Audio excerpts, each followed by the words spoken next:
ما شاء الله ولا حول ولا قوة إلا بالله العلي العظيم. حسبنا الله ونعم الوكيل، نعم المولى ونعم النصير. أعوذ بالله السميع العليم من الشيطان اللعين الرجيم. بسم الله الرحمن الرحيم. الحمد لله الذي جازي كل صانع ورايش كل قانع وراحم كل ضارع ومنزل المنافع والكتاب الجامع بالنور الساطع، وهو للدعوات سامع وللكربات دافع وللدرجات رافع وللجبابرة قامع، فلا إله غيره ولا شيء يعدله، ليس كمثله شيء وهو السميع البصير اللطيف الخبير، وهو على كل شيء قدير. والصلاة والسلام والتحية والإكرام على السيد الأنام الذي سمي في السماء أحمد وفي الأرض أبي القاسم محمد،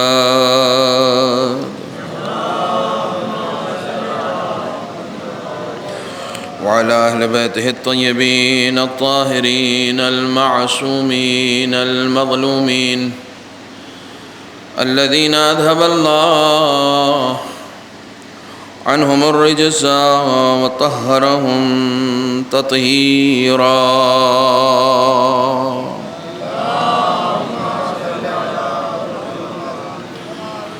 واللعنة الدائمة الباقية على أعدائهم وغاصب حقوقهم ومنكري فضائلهم أجمعين. أما بعد، وقد قال رسول الله صلى الله عليه وآله وسلم: شيئان يكرههما ابن آدم، يكره الموت ويكره قلة المال. صلوات بر محمد وآل محمد.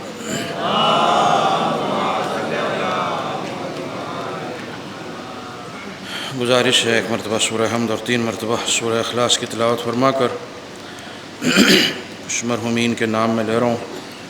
محمد شیراز مرحوم ابن جناب مسیب علی مرحوم، اقرار فاطمہ مرحومہ بنت جناب حسن رضا، محمد شارب مرحوم ابن جناب ذیشان حیدر، محمد اصغر مرحوم ابن جناب شکیل احمد، ماسٹر قاسم رضا مرحوم ابن جناب اختر حسین مرحوم، اور جملہ مومنین مومنات کی ارواح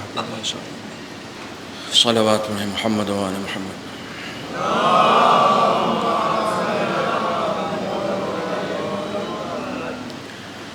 برادران عزیز،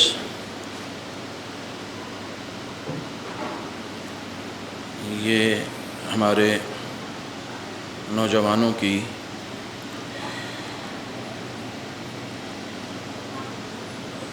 ایمان اور خدا پر یقین کی ایک بہت اچھی دلیل ہے کہ وہ دوستی کے حق کو مرنے کے بعد بھی ادا کر رہے ہیں، اور یہی اپنے آپ میں ایک ثبوت ہے کہ زندہ لوگوں میں زندگی پائی جاتی ہے. انصر صاحب کلام پڑھ رہے تھے اور اس دنیا میں سکون کی بات انہوں نے پہلے ہی مصرعے میں بظاہر کی۔ عام طور سے میرا خاص موضوع یہ رہا ہے، میں نے آج کی اس مجلس کے لیے رسول اکرم صلی اللہ علیہ وآلہ وسلم کے قول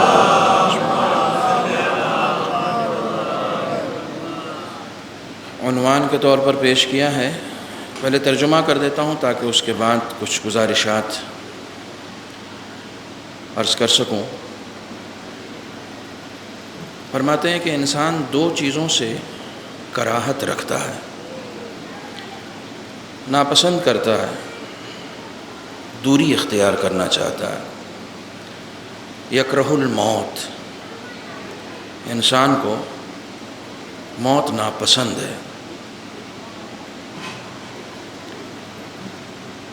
اس جملے کے بعد بھی ایک جملہ تھا جو میں نے ابتدا میں نہیں پڑھا، اس کے بعد رسول اکرم فرماتے ہیں والموت راحۃ للمؤمن من الفتن۔ انسان موت سے گریز کرتا ہے، موت کو پسند نہیں کرتا، جبکہ موت انسان کو آزمائشوں سے سکون عطا کرتی ہے۔ جتنا زندہ رہو گے اتنا آزمائشوں میں مبتلا رہو گے۔ بہت خوش نصیب ہوتے ہیں وہ لوگ جو اپنا امتحان بہت جلدی دے کر نکل جاتے ہیں۔ بہت اسمارٹ لوگ وہ ہوتے ہیں، یہ جملہ میں درسگاہ میں کہہ رہا ہوں، بہت اسمارٹ لوگ وہ ہوتے ہیں جو اپنا پیپر فوراً کرتے ہیں اور کر کے نکل جاتے ہیں۔ دوسرے دیکھنے والے سمجھتے ہیں کہ شاید کچھ لکھا ہی نہیں، اتنی جلدی چلا گیا، کیا لکھا ہوگا؟ یہ امتحان تمہارے لیے سخت ہے جو تم بیٹھے ہوئے ہو، اس کے لیے اتنا آسان تھا کہ اس نے دیا اور دے کر چلا گیا۔ کچھ لوگوں کے لیے امتحان بہت آسان ہوتا ہے، زیادہ بیٹھنے والوں کے لیے سخت ہوتا چلا جاتا ہے۔ یہ رسول کہہ رہے ہیں، میں نہیں کہہ رہا ہوں۔ آزمائشوں سے سکون عطا کر دیتا ہے اگر کوئی موت سے دوچار ہو جاتا ہے۔ چونکہ حدیث پوری پڑھی ہے لہٰذا یہ بھی سن لیں۔ یکرہ قلت المال، ہم لوگ دوچار ہیں اس سے۔ بعض انسان اپنے تنگ دستی کا شکوہ کرتے ہیں اور ناپسند کرتے ہیں کہ ان کے پاس مال کم ہے، جبکہ انہیں اندازہ ہی نہیں ہے کہ یہ مال کی کمی وقلت المال اقل للحساب، جتنا مال کم ہوگا اتنا حساب آسان ہوتا چلا جائے گا۔ تو تم جسے اپنے لیے سخت سمجھ رہے ہو وہی تمہارے لیے آسانی ہے، تم اسے سخت سمجھ رہے ہو، یہ سخت ہے نہیں۔ جن کے پاس بہت مال ہے انہیں بھی اس کو چھوڑ کر جانا ہے، اور کمال یہ ہے کہ جو خرچ کیا ہے اس کا بھی حساب دینا ہے، اور جو چھوڑ کر گئے ہیں اس کا بھی حساب دینا ہے کہ کس راہ میں خرچ کیا تھا۔ تو اگر کسی کے پاس مال کم ہے، کم مال ہونا عیب نہیں ہے، جملہ بدلوں، فقیری عیب نہیں ہے۔ اہل بیت تمام عیوب سے پاک ہیں، اگر فقیری عیب ہوتی تو اہل بیت کے قریب ہی نہ جاتی۔ یہ فقیری عیب نہیں ہے۔ دن میں ایک مجلس شام میں جو ہوئی اس میں میں نے ایک حدیث پڑھی تھی، اس کو پھر سے دہرانا چاہتا ہوں۔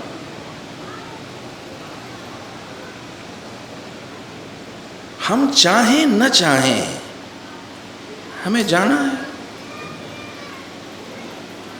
اپنی مرضی سے جب آئے نہیں ہیں تو اپنی مرضی سے جانا تھوڑی ہے۔ جس کی مرضی سے آئے ہیں اسی کی مرضی سے جانا ہے۔ نہ آنے میں اختیار ہے نہ جانے میں اختیار ہے. خدا بند عالم نے ان دونوں چیزوں میں اختیار سلب کر لیا ہے. جو مدت دی ہے اس میں کچھ اختیار تمہیں دے دیا ہے تاکہ تم آنے کی قدردانی کر سکو اور جانے کی تیاری کر سکو. یہ مدت جو تم کو اختیاری طور پر عطا کی گئی ہے، اس میں تم آنے کی تیاری کرو، آنے کی قدردانی کرو اور جانے کی تیاری کرو. جانا تو ہے. چونکہ مال کی بھی بات آ گئی ہے، ہم چاہیں نہ چاہیں، سنیے بہت کام آئے گا، بہت کام آئے گا. چونکہ میں حدیثیں سناتا ہوں اس لیے بہت کانفیڈنس کے ساتھ کہتا ہوں کام آئے گا. خطابت کرتا تو یہ کانفیڈنس میرے اندر نہیں ہوتا. چونکہ حدیثیں سناتا ہوں لہٰذا پوری گارنٹی کے ساتھ کہتا ہوں کہ کام آئے گا. میں چاہوں یا نہ چاہوں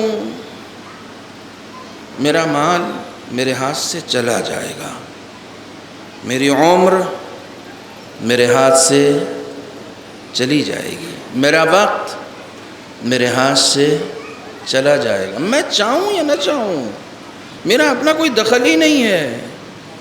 وقت ایک ایسی چیز ہے جس کو میں روک نہیں سکتا. مال میرے ہاتھ سے جائے گا، عمر میرے ہاتھ سے جائے گی، وقت میرے ہاتھ سے جائے گا جب ایک چیز جانی ہی ہے. آپ کی سماعتوں پہ بھروسہ کر کے کہہ رہا ہوں، جب ایک چیز جانی ہی ہے، غیر اختیاری صورت میں جانی ہے، تو تم اختیار کے ساتھ اسے حسین کے قدموں میں ڈال کیوں نہیں دیتے؟ اختیار کے ساتھ اسے حسین کے قدموں میں کیوں نہیں ڈال دیتے؟ یہ تو جانا ہی ہے. جب تم اختیار کے ساتھ ڈال دو گے تو تمہاری اپنی قیمت بڑھ جائے گی، تمہارے مال کی قیمت بڑھ جائے گی، تمہاری عمر کی قیمت بڑھ جائے گی، تمہارے وقت کی قیمت بڑھ جائے گی. وقت تو سب کو برابر ملا، سب کو برابر ملا. تم کو آزمائشوں کے لیے پیدا کیا گیا ہے، تم کو امتحانات کے لیے پیدا کیا گیا ہے. قرآن مجید کی بے پناہ آیات موجود ہیں، تم کو عمل کے لیے پیدا کیا گیا ہے. جانا تو بہرحال ہے، تمہارا اپنا کوئی اختیار نہیں ہے. اس میں یہ اختیار تم سے سلب کر لیا گیا ہے. اختیاری طور پر اپنی عمر کو وہاں صرف کرو جہاں خدا تم سے چاہتا ہے. تم غلط کر رہے ہو کہ تم یہاں سکون تلاش کر رہے ہو. اس پر ایک حدیث میں پہلے سنا چکا ہوں، آج ایک دوسری بات کہنا چاہتا ہوں. چونکہ یہاں بہت ساری باتیں کہہ دی ہیں لہٰذا مجھے یاد بھی ہے الحمدللہ کہ میں نے کیا کیا کہا ہے. تم یہاں غلط سکون تلاش کر رہے ہو. بلکہ آپ کی اس خوبصورت سماعت پر بھروسہ کرتے ہوئے ایک جملہ عرض کر دوں کہ آدمی وہاں سکون تلاش کر رہا ہے جہاں آدم کو سزا کے لیے بھیجا گیا تھا. آدمی وہاں سکون ڈھونڈ رہا ہے جہاں آدم سزا کاٹنے کے لیے آئے تھے. یہاں سکون ہے نہیں ملے گا. جبکہ آپ بہت مجھے پرسکون نظر آ رہے ہیں اس وقت، اور میں بھی پرسکون نظر آ رہا ہوں. آپ بھی اس وقت مجھے پرسکون نظر آ رہے ہیں، اور الحمدللہ یہ نورانی چہرے، سب کے اندر ایک سکون ہے. گرمی اپنی جگہ لیکن سکون ہے. یہ سکون دنیا کی وجہ سے نہیں ہے، یہ سکون اس وجہ سے ہے کہ آپ اس وقت جہاں بیٹھے ہوئے ہیں وہ اصل میں دنیا کا حصہ نہیں ہے، جنت کا حصہ ہے. جب انسان اس دنیا کو جنت کا حصہ بنا لیتا ہے تو اسے سکون مل جاتا ہے. ورنہ اتنا آسان نہیں ہے کہ زندگی کی اس بھاگ دوڑ میں انسان جہاں روزانہ تھک رہا ہے اور اس میں ایک 24 گھنٹے کے اندر تیسری مجلس سننا، اور صرف ایک ذاکر سے، بیچ میں اور بھی 2-3 ذاکروں کو سننا، یہ کوئی کمال ہے؟ یہ اتنی انرجی کہاں سے آ رہی ہے؟ انرجی نہیں ہے، یہ سکون کی تلاش ہے جو گھروں سے نکال کے فرش عزا پر لے کر آتی ہے. یہ سکون کی تلاش ہے. خدا کرے جب ہم اس دنیا سے جائیں تو ہم عزادار کی صورت میں جائیں.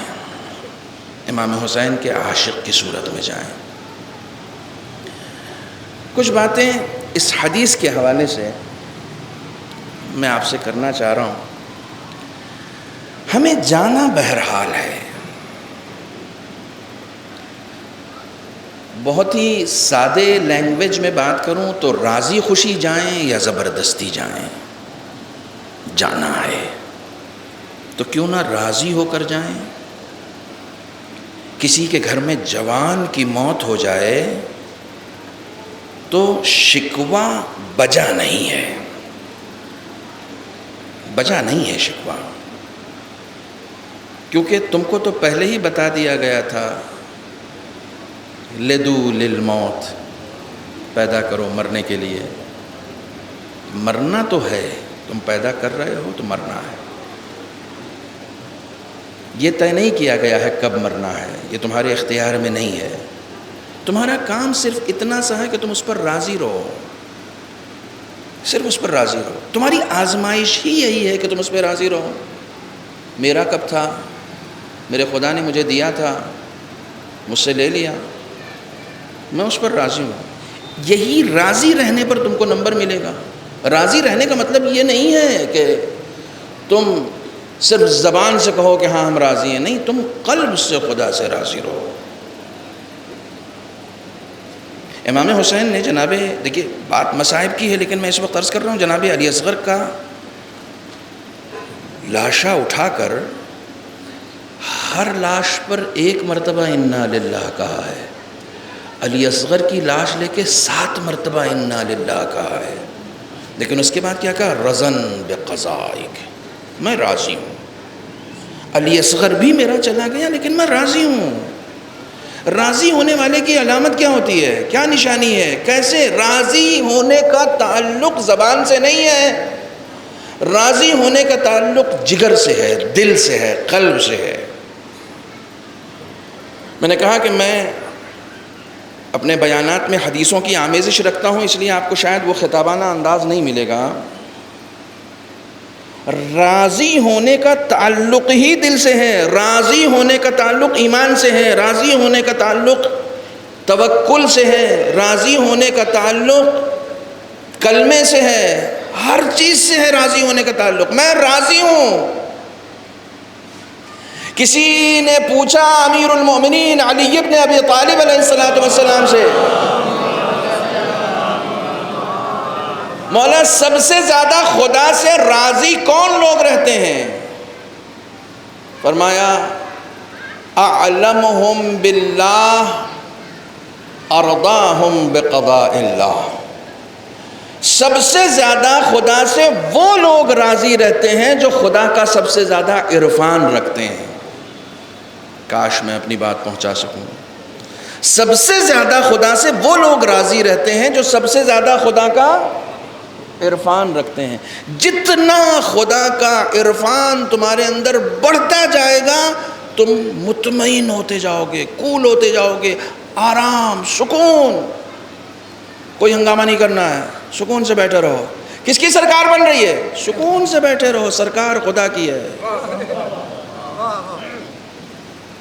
کون منتری بنے گا میرے اوپر؟ سکون سے بیٹھے رہو، سرکار خدا کی ہے، مالک وہ ہے، حاکم وہ ہے۔ جتنا عرفان بڑھتا جائے گا اتنا سکون بڑھتا جائے گا۔ امام خمینی اس دنیا سے گئے ہیں تو وصیت نامے میں پہلا جملہ لکھا ہے، من با قلبی مطمئن و دلی آرام از دنیا می روم، میں ایک مطمئن قلب کے ساتھ اور پرسکون دل کے ساتھ اس دنیا سے جا رہا ہوں، سکون سے ہوں۔ آپ سکون سے کیوں ہیں؟ اتنا بڑا انقلاب لے کر آئے، اس کو چھوڑ کر جا رہے ہیں، آپ کے اندر سکون کیسے آیا؟ اس لیے سکون آیا کہ انقلاب میں نہیں لایا تھا، انقلاب خدا لایا تھا۔ میں دنیا سے جا رہا ہوں، جو انقلاب خدا لے کر آیا تھا وہی خدا اس انقلاب کو چلانے والا ہے۔ پرسکون رہو، پرسکون رہو۔ یہ جو ہم بیان کرتے ہیں میتوں پر کہ میرا کیا ہوگا، یہ قضاء و قدر الہی کے خلاف ہے۔ یہ منبر انہی باتوں کے لیے بنایا گیا ہے۔ تمہارا کیا ہوگا؟ تم کو کون پال رہا ہے؟ تمہیں خدا پال رہا ہے، مطمئن رہو. یہ اطمینان، جتنا عرفان بڑھتا جائے گا اتنا اطمینان بڑھتا جائے گا. میں کیا کروں، بار بار مصائب کا جملہ آ رہا ہے. راوی کہتا ہے جیسے جیسے عصر کا وقت قریب آتا جا رہا تھا حسین کا چہرہ دمکتا جا رہا تھا. یہ دمکنا کس بات کا ہے، یہ چمک کس بات کی ہے؟ جتنا حسین شہادت سے قریب ہو رہے ہیں، اتنی مصیبتیں اٹھانے کے بعد بھی اتنا اطمینان اور یقین بڑھتا جا رہا ہے. اطمینان سے ہیں حسین. حسین سے درس اطمینان لو. میں اپنے قلب کو کیسے آزماؤں کہ یہ میرا قلب خدا سے راضی ہے یا نہیں ہے؟ میں کیسے پتا چلا؟ ایک مثال دیتا ہوں، بہت نیچرل سی مثال دیتا ہوں. جس دن میں نئی گاڑی شو روم سے خرید کے لایا ہوں اور میرے گھر کے باہر وہ گاڑی کھڑی ہے، جو قلب کی کیفیت میرے اس وقت ہوتی ہے کہ جب نئی گاڑی میرے دروازے پر کھڑی ہے، تو جو قلب کی کیفیت ہوتی ہے وہی کیفیت اگر اس وقت بھی ہے جب 3 دن کے بعد وہ گاڑی چوری ہو گئی، تو اس کیفیت میں کوئی بدلاؤ نہیں آیا. مطمئن ہوں، پرسکون ہوں. بڑا مرحلہ ہے، خوش نہیں ہو سکتا ہوں، خوش نہیں ہو سکتا ہوں. میں مصیبتوں پر صبر کر سکتا ہوں، شکر نہیں کر سکتا، کیونکہ شکر کرنا ائمہ کا شیوہ رہا ہے. امام حسین نے علی اکبر کی لاش پر سجدہ شکر کیا ہے کہ تیری راہ میں قربان ہو گیا. میں نہیں کر سکتا ہوں مصیبتوں پر شکر تو نہیں کرتا، لیکن اگر صبر کر رہا ہوں اور قلب کی وہی کیفیت ہے کہ کچھ نہیں، کیا ہو گیا، ہوا کیا. میرے یہاں جس دن ولادت ہوئی ہے بیٹے کی، اور جس دن وہ میرا بیٹا اس دنیا سے گیا ہے، بڑا سخت مرحلہ ہے. میرے دل کی کیفیت ایک ہے ایمانی لحاظ سے. میں مطمئن ہوں، میں مطمئن ہوں. کیوں مطمئن ہوں؟ یہ اطمینان کیوں ہے؟ کیونکہ میرا خدا بہت کریم ہے، بے پناہ کریم ہے. اس نے ہی تو کرم کیا تھا جو یہ دیا تھا. تو میں کیسے مان لوں؟ کاش میرا یہ جملہ پہنچ گیا نا تو پوری مجلس پہنچ جائے گی. جس بچے کو میری آغوش میں خدا نے دیا تھا وہ اس کے کرم ہی کا تو تقاضا تھا نا. اب میں کیسے مان لوں کہ اگر اس نے لیا ہے تو یہ کرم نہیں ہے، اس کا ظلم ہے؟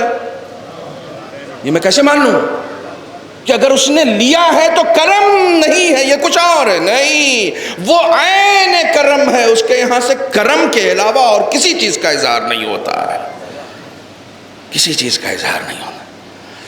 دیتا ہے تب بھی کرم کرتا ہے، لے لیتا ہے تب بھی کرم کرتا ہے. تمہارا کام راضی رہنا ہے. تم کو اسی لیے تو آزمایا جا رہا ہے، اسی لیے تو آزمائش ہو رہی ہے تمہاری. یہی تو آزمائش، اور کس چیز کی آزمائش ہے؟ قرآن مجید نے نام لیا ہے وَلَنَبْلُوَنَّكُمْ بِشَيْءٍ مِّنَ الْخَوْفِ وَالْجُوعِ وَنَقْصٍ مِّنَ الْأَمْوَالِ وَالْأَنفُسِ وَالثَّمَرَاتِ وَبَشِّرِ الصَّابِرِينَ. کمال ہے. ایک آیت جسے آپ کلمہ استرجاع کہتے ہیں، جسے آپ مصیبت کے وقت پڑھتے ہیں، آپ اسے آیہ مصیبت کہتے ہیں نا. جیسے ہی کوئی مصیبت سنی کیا پڑھا؟ آیت پڑھ دیجئے. آیت پڑھنے کا ثواب ملے گا، مجھے سننے کا ثواب ملے گا. انا للہ و انا الیہ راجعون. یہ آیت مصیبتوں میں پڑھی جاتی ہے نا. آپ کو پتہ ہے قرآن مجید نے اس آیت کا نام کیا رکھا ہے؟ یہ بات پہلی مرتبہ کسی بھی منبر سے کہہ رہا ہوں. قرآن مجید نے اس آیت کا نام کیا رکھا ہے؟ قرآن مجید نے اس آیت کا نام آیہ بشارت رکھا ہے. جسے ہم اب تک آیت مصیبت سمجھ رہے تھے، وہ آیت بشارت ہے۔ عمدار عباس، یہ آپ اپنی طرف سے تفسیر بالرائے کر رہے ہیں؟ نہیں، اسی قرآن کی آیت کو پڑھیے، وَبَشِّرِ الصَّابِرِينَ۔ کون ہیں یہ صابرین؟ الذین اذا اصابتہم مصیبہ قالوا انا للہ وانا الیہ راجعون۔ اے میرے حبیب، ان صبر کرنے والوں کو جائیے بشارت دے دیجئے، جیسے ہی ان کے اوپر کوئی مصیبت پڑتی ہے کہتے ہیں ہم خدا کی طرف سے آئے ہیں، ہمیں خدا کی طرف جانا ہے۔ یہ مصیبت تھوڑی ہے، یہ تو بشارت ہے۔ اگر ہم اس کی طرف چلے گئے تو یہ بشارت ہی تو ہے، کیونکہ وہیں آئے تو وہیں جانا ہے۔ اور کہاں جانا؟ کسی کو رکنا ہے کیا؟ میں دلی سے آیا ہوں، مجھے دلی جانا ہے، ہر حال میں جانا ہے۔ آپ ایک مجلس اور بڑھا دیجئے گا تو ایک دن اور رک سکتا ہوں، ورنہ مجھے جانا ہے۔ میں تو آج ہی جا رہا تھا، ٹکٹ آج ہی کا تھا میرا۔ یہ بڑھانے کے لیے نہیں کروں، خدا کے لیے نہ بڑھائیے گا۔ مجھے آج جانا تھا، آج کا ٹکٹ کینسل ہوا ہے، لیکن مجھے جانا ہے ہر حال میں۔ میں جلال پور میں رکنے نہیں آیا ہوں۔ زندگی ایک سفر ہے، یہ میرا چھوٹا سا سفر تھا، زندگی کا تھوڑا سا طولانی سفر ہوتا ہے۔ ہم اس دنیا میں رکنے نہیں آئے ہیں، ایک امتحان گاہ ہے جس میں امتحان دینے آئے ہیں اور دے کے پھر جانا ہے۔ اور کمال کیا ہے؟ دیکھیے آج یہ واقعاً فیض ہے ممبر کا، انا للہ وانا الیہ راجعون۔ کمال ہے، کیا لفظ ہے قرآن کی۔ یہ لفظیات، شاعری میں لفظیات ہی تو ہوتی ہیں، ادب میں لفظیات ہی کا تو کام ہوتا ہے۔ ہم خدا کی طرف سے آئے ہیں یا ہم خدا کے لیے ہیں؟ مجھے بتائیے، مجھے دلی جانا ہے یا دلی پلٹنا ہے؟ پلٹنا ہے، جانا نہیں ہے۔ آپ جائیں گے تو جانا کہا جائے گا، میں جاؤں گا تو پلٹنا کہا جائے گا۔ پلٹا وہیں جاتا ہے جہاں سے آیا جاتا ہے۔ صلوات بر محمد و آل محمد۔ انا للہ و انا الیہ راجعون۔ پلٹنا ہے بھیا، جانا نہیں ہے۔ ڈر کیوں رہے ہو وہاں جانے سے جہاں سے آئے ہو؟ وہی تو تمہارا گھر ہے، وہی تو تمہارا مسکن ہے، وہی تو تمہاری آرام گاہ ہے، وہی تو تمہیں سکون ملے گا، وہی تو تمہیں چین ملے گا، وہی تو تمہیں قرار ملے گا۔ تمہیں وہاں کے لیے بنایا، یہاں کے لیے نہیں بنایا ہے۔ یہاں پر تو ہم نے ایک چھوٹی سی امتحان گاہ رکھی ہے، ٹھیک ہے، اس نے دیا ہے تو بھی کرم کا تقاضا ہے، لیا ہے تو بھی کرم کا تقاضا ہے۔ جب انسان کے اندر صبر، قرار، اطمینان آ جاتا ہے نا، تو وہ کسی بھی حال میں خدا سے شکوہ نہیں کرتا، کسی بھی حال میں۔ خدا مند عالم کی ہر عطا کو عطا ہی سمجھتا ہے، چاہے وہ بخار کی شکل میں کیوں نہ ہو، چاہے وہ بیماری کی شکل میں کیوں نہ ہو، چاہے وہ فقیری کی شکل میں کیوں نہ ہو، چاہے وہ تہمت کی شکل میں کیوں نہ ہو۔ کسی نے تہمت لگا دی جبکہ وہ گناہ اس نے نہیں کیا تھا۔ ایک شخص نے گناہ نہیں کیا، اس کے اوپر تہمت لگ گئی، پورے شہر میں چرچا ہو گیا اس گناہ کا جو اس نے کیا نہیں۔ کمال ہے، ایک گناہ کا چرچا ہو گیا جو اس نے کیا نہیں تھا۔ کیسا کریم پروردگار ہے، جس نے چرچا کیا اس کے کھاتے میں اس کے سارے گناہ چلے گئے، اور جس کے لیے چرچا کیا گیا اس کے نامہ اعمال میں اس کی ساری نیکیاں آ گئیں۔ کبھی کبھی تمہارے بارے میں اگر غلط افواہیں اڑتی ہیں تو خوش ہوا کرو، کوئی بات نہیں ہے، ایک دن ایسا ہے جس کو یوم حساب کہا جاتا ہے۔ ہمیں وہیں پلٹ کر جانا ہے، حساب تو ہوگا، حساب تو ہوگا ہمارا۔ یہ تو ہو ہی نہیں سکتا کہ حساب نہ ہو۔ توجہ فرما رہے ہیں، مطمئن رہو۔ یہ رضا کی حالت بہت اہم ہے، انسان کو مطمئن ہونا چاہیے ہر حال میں، ہر حال میں خدا سے راضی رہے۔ روایت ہے کہ جب کوئی بندہ 7 مرتبہ دعا سے بڑی دلچسپی ہے ہمارے شیخ صاحب کو، 7 مرتبہ یا ارحم الراحمین کہتا ہے، یا ارحم الراحمین، یا ارحم الراحمین۔ 7ویں مرتبہ اس کا جملہ پورا نہیں ہوتا ہے کہ خدا آواز دیتا انا ارحم الراحمین، قل حاجتک، میں ہوں ارحم الراحمین، اپنی حاجت تو بتا۔ ایسا کریم پروردگار ہے۔ لیکن خدا کی قسم میری آنکھیں آبدیدہ ہو گئیں اس وقت جب اس روایت کے بعد میں نے دیکھا کہ ایک لفظ ایسا ہے جس میں خدا 7 مرتبہ پکارنے کا بھی منتظر نہیں رہتا ہے۔ ایک ہی مرتبہ بندے نے کہا، خدا فوراً جواب دیتا، اور وہ معلوم ہے کیا ہے؟ یا الہ العاصین، اے گنہگاروں کے خدا، اے گنہگاروں کے خدا کی قسم، اس سے زیادہ پر امید کوئی تسبیح نہیں ہو سکتی۔ یا الہ العاصین، اے گنہگاروں کے خدا۔ میں نے عثمان پور میں ایک جملہ کہا تھا، بہت سارے لوگ وہاں نہیں تھے۔ اگر امام حسین کربلا کے میدان میں ہمیں ایک کام سونپتے کہ تمہارا کام یہ ہے کہ کتنے لوگ میرے ساتھ شہید ہونے کے لائق ہیں، ان کی فہرست بناؤ، تو ہم کس کو لیتے؟ مجھے اس طرح پڑھنے میں اچھا لگ رہا ہے، چونکہ شاید آپ کو بھی سننے میں اچھا لگ رہا ہے۔ ہم کس کو لیتے؟ یہ 72 جو شہید ہوئے سب کو لے لیتے ہم، کیونکہ ہم تو گنہگاروں سے نفرت کرتے ہیں، نفرت کرتے ہیں نا، گنہگاروں سے ہم نفرت کرتے ہیں۔ ہم حر کو لیتے جس نے امام حسین کے لجام فرس پہ ہاتھ ڈالا تھا؟ ہم زہیرقین کو لیتے کہ جو کسی زمانے میں مولا کائنات کے بھی مقابلے میں آ گیا تھا؟ عثمانی مذہب تھا، ہم لیتے؟ علی کے مقابلے میں آیا ہے، اس کی کوئی جگہ نہیں ہے، مولا نے شاید غلطی سے نام لکھا ہوگا، کاٹو اس کو۔ اچھا ہم وہب قلبی کو لیتے، اس کا تو مذہب بھی نہیں مل رہا ہے نا۔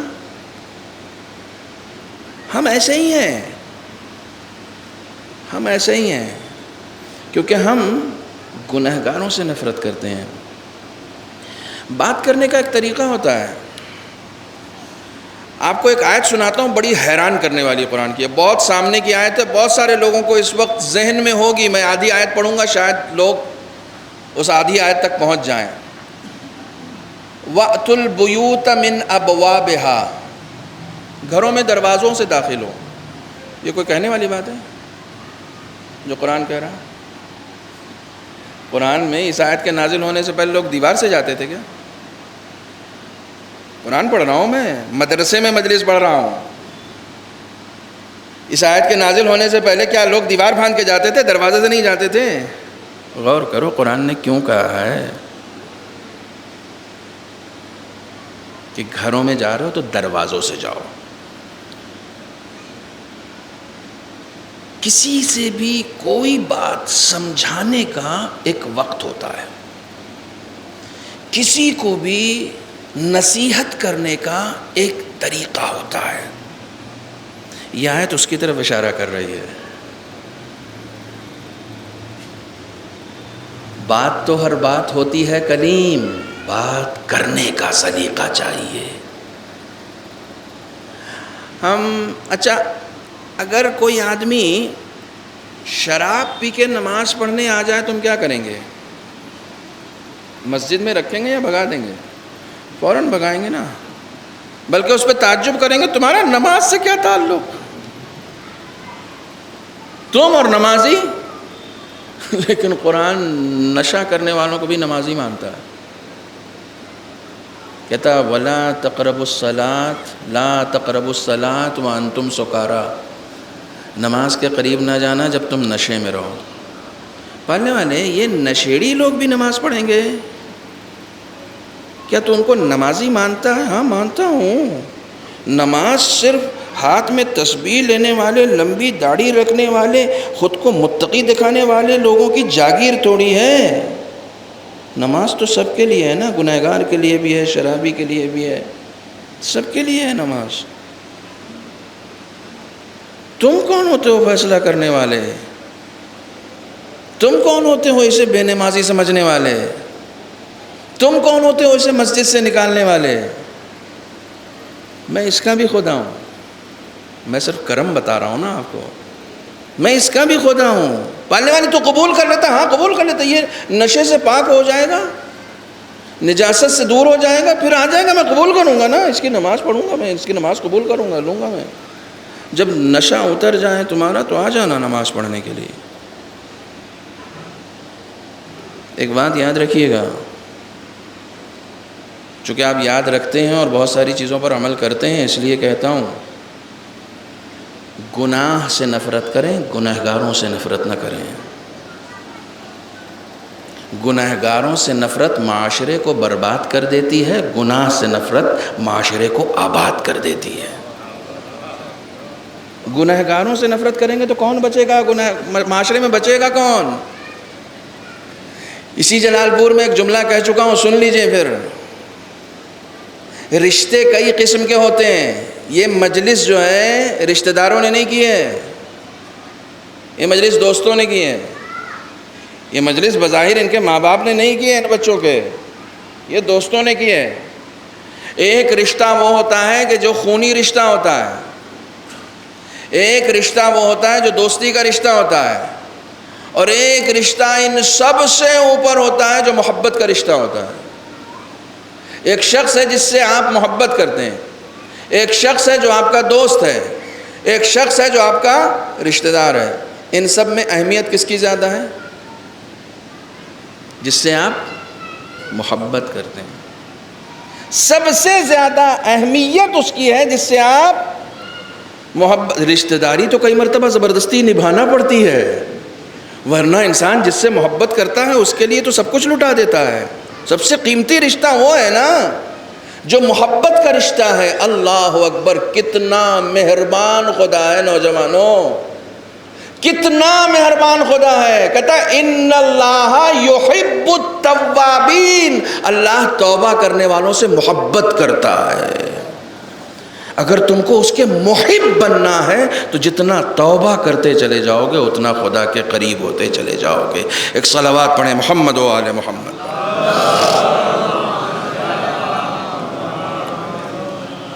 ایک مرتبہ اور مل جل کے صلوات پڑھیں محمد و آل محمد.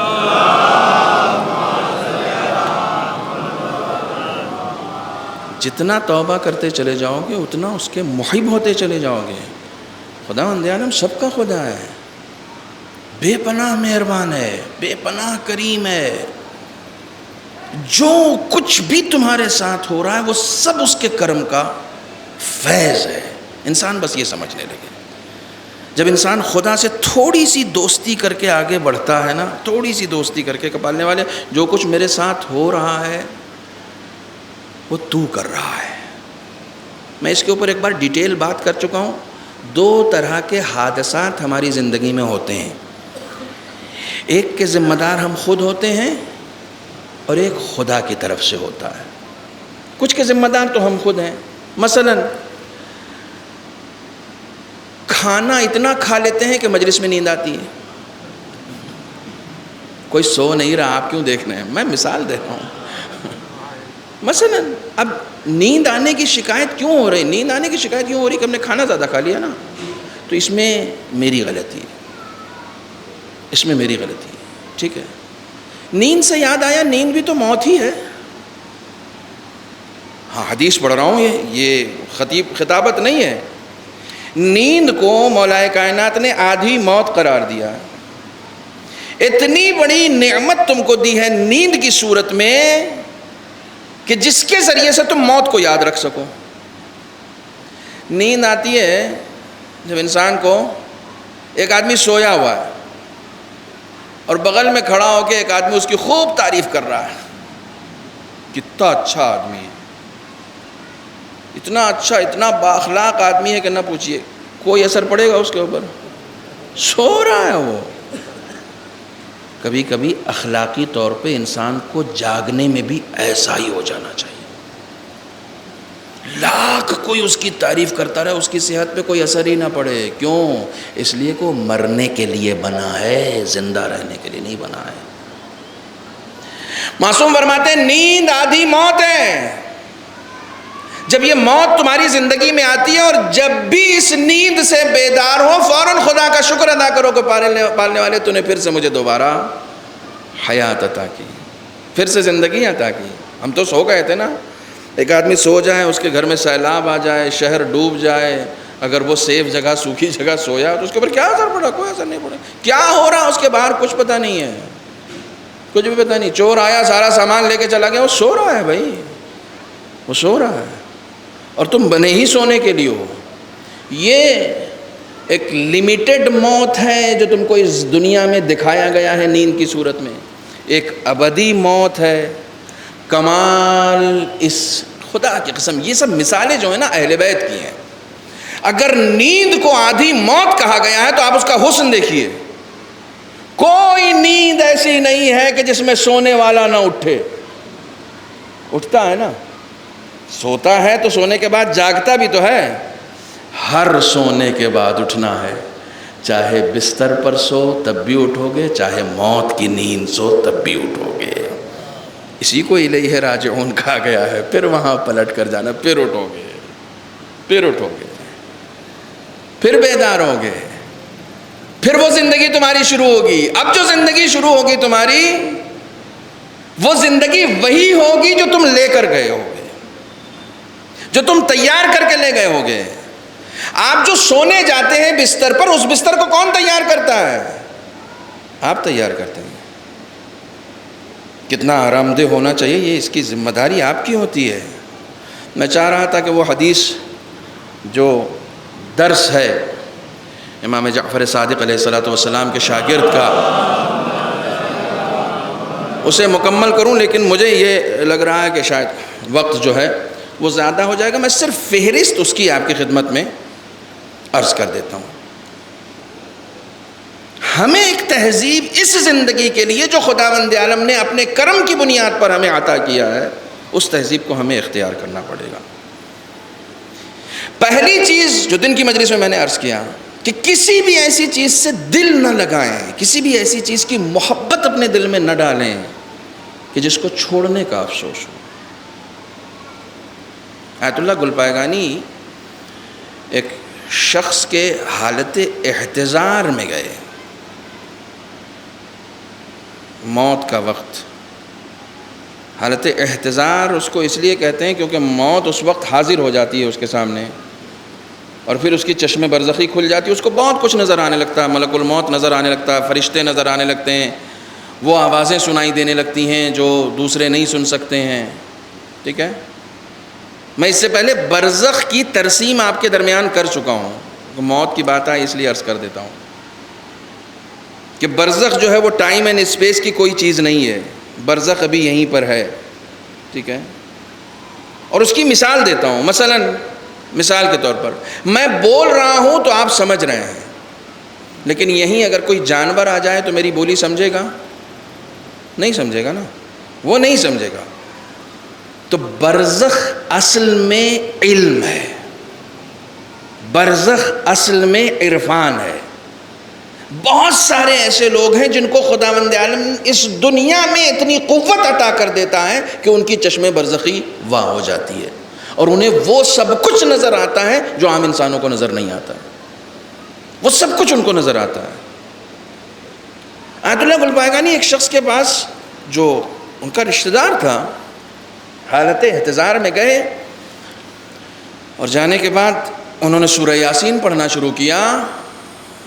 مدرسے میں یہ بات مجھے پڑھنا بہت اچھا لگ رہا ہے۔ سورہ یاسین پڑھنا شروع کیا تو ابھی 3-4 آیت یا 5 آیت مشکل سے پڑھی ہوگی کہ اس کے پورے بدن میں لرزہ ہونے لگا، پسینے پسینے ہو گیا، یہاں تک کہ وہ چیخ کے آیت اللہ گلپائگانی سے کہتا بند کیجئے اس کو۔ بند کیجئے اس قرآن کو، اس کی تلاوت، یہ جو آپ پڑھ رہے ہیں یہ مجھے میرے کانوں میں، میرے جسم میں لوہے کی سیخ کی طرح چبھ رہی ہے، بند کیجئے اس کو۔ یضل بہ کثیرا ویہدی بہ کثیرا، یہی قرآن بہت سارے لوگوں کے لیے ہدایت ہے، یہی قرآن بہت سارے لوگوں کے لیے گمراہی ہے، یہی قرآن بہت سارے لوگوں کے لیے مایہ ثواب ہے، یہی قرآن بہت سارے لوگوں کے لیے عذاب ہے۔ حدیث سنا رہا ہوں، ربا تالی القرآن والقرآن یلعنہم، بہت سارے تلاوت قرآن کرنے والے ایسے ہوتے ہیں جن پہ خود قرآن لعنت کر رہا ہوتا ہے۔ اللہ اکبر، انہوں نے بند کر دیا۔ آیت اللہ، ہندوستان میں تقلید ہوئی ہے ان کی، بزرگ شخصیت۔ شاگردوں نے پوچھا آقا یہ کیا تھا، اسے قرآن سے الجھن ہو رہی ہے؟ کہا پوری زندگی قرآن سے اس نے کوئی سروکار نہیں رکھا، چونکہ پوری زندگی اسے قرآن سے کوئی سروکار ہی نہیں تھا، اس لیے اب میرا پڑھنا بھی اسے اذیت پہنچا رہا ہے، اسے قرآن پڑھنا اذیت لگتا تھا۔ مجھے وہ مجلسیں پسند ہی نہیں ہیں جس میں تبلیغ کی جائے، میں کیا کروں؟ اسے قرآن پڑھنا پسند ہی نہیں تھا، تمہیں اس دنیا میں خدا نے بھیجا، تم ساری کتابیں پڑھ کے ناز کر رہے ہو، خدا کی کتاب پڑھنے کا وقت نہیں ہے تمہارے پاس۔ 24 گھنٹے میں 1 گھنٹہ تم نے معین نہیں کیا کہ اس وقت کو ہم صرف کر سکیں قرآن مجید کی تلاوت پر۔ نہیں عربی پڑھ سکتے، ترجمہ سنیں، ترجمہ پڑھیں، یہ قرآن ہدایت کرتا ہے۔ جتنا وقت ہمارا اس قرآن کے ساتھ صرف ہوگا، چونکہ ہم نے محبت کسی اور چیز سے کر رکھی ہے، محبت ہماری کسی اور چیز سے ہے۔ نام اہل بیت کا ہے، ذکر جناب فاطمہ کا ہے، جناب فاطمہ امیر المومنین سے کہتی ہیں کہ علی میری قبر پہ قرآن کی تلاوت کرنا، میں قرآن کی تلاوت سے محبت کرتی ہوں۔ جناب فاطمہ محبت کرتی ہیں قرآن کی تلاوت سے، ہمیں محبت نہیں ہے، محبت ہوتی تو ہم بھی کرتے۔ امام خمینی کے لیے کہا جاتا ہے، دیکھیے بار بار، کل ان کی مجلس تھی، آج بار بار تذکرہ آتا ہے، امام خمینی کے لیے کہا جاتا ہے کہ مہینے میں 4 سے 5 مرتبہ قرآن ختم کرتے تھے۔ اللہ اکبر، اتنی بڑی حکومت چلانے والا انسان، اتنا وقت ان کے پاس تھا کہ وہ 4 سے 5 مرتبہ قرآن ختم کرتے تھے۔ ان کے بعض گھر والے بتاتے ہیں کہ مفاتیح الجنان اور قرآن ہمیں سال میں بدلنا پڑتا تھا، ان کا 1 سال میں ہم کو بدل دینا پڑتا تھا قرآن۔ کیوں؟ اتنا ورق پلٹ پلٹ کے وہ اتنا کمزور ہو جاتا تھا کہ اسے ہم کو بار بار بدلنا پڑتا تھا، کیونکہ پڑھتے تھے۔ ہمارے ہاں ماشاءاللہ سے جتنا نیا دیا گیا تھا جہیز میں، آج تک ایک بھی اس میں گندگی نہیں لگی ہے، غلاف سے بھی نہیں نکالتے ہم کہ کہیں گندا نہ ہو جائے، نہیں نکالتے ہیں۔ دعوے داری ہماری بہت اچھی ہے، دعوے داری ہماری بہت اچھی ہے۔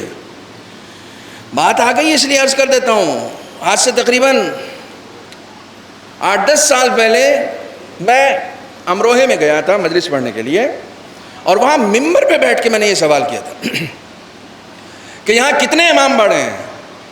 تو نیچے سے بڑے فخریہ انداز میں وہاں کے سید حضرات